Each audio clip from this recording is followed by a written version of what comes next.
Notre premier objectif est donc un objectif environnemental. Donc on va chercher à diminuer l'impact de nos bâtiments, l'impact carbone d'une manière générale.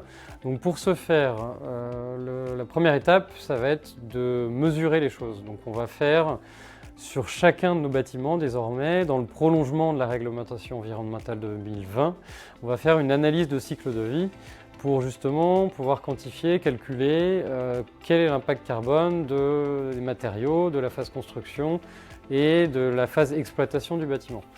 Ça va nous permettre un peu de fixer le cadre. Première étape. Deuxième étape, on va refaire un bilan carbone général chez OBM Construction pour être capable de dire voilà, à telle date, on émet tant de tonnes de CO2, on en a fait un il y a 2 ans, et on veut voir si la progression est bien celle qu'on avait ciblée. Ensuite, dans les challenges qu'on a identifiés, ça va être de travailler sur le volet charpente métallique. Aujourd'hui, on utilise un peu de métal. C'est le plus gros poids carbone dans nos constructions, alors que ça pèse 2% de notre chiffre d'affaires. Donc là, on va essayer de travailler sur la filière et puis potentiellement, quand c'est possible, de transformer le métal en bois, enfin faire appel à la construction bois. Un autre gros challenge, ça va être celui de développer le réemploi. On a fait nos bureaux en réemploi, on est en train de faire une première opération pour la métropole de Nantes également, mais les filières ne sont pas encore structurées. Donc on va essayer de travailler sur la structuration des filières, trouver les bons gisements pour pouvoir de plus en plus sur nos chantiers proposer des matériaux en réemploi, du chemin de câble, des sanitaires, des aménagements extérieurs pour que, voilà, encore une fois, on diminue l'impact de nos chantiers. Ensuite, on va également travailler sur nos isolants.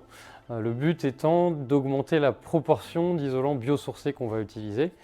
Que ce soit du métis, donc du textile recyclé, de la paille. On a gagné une première très grosse opération en mur à ossature bois paille, donc c'est quelque chose d'assez nouveau chez nous. Ça peut être du chanvre également. Voilà, donc on est en train de développer ces isolants biosourcés. Le but, c'est que chaque année, la proportion augmente chez nous. Voilà, et puis après, qu'est-ce que je peux dire de plus?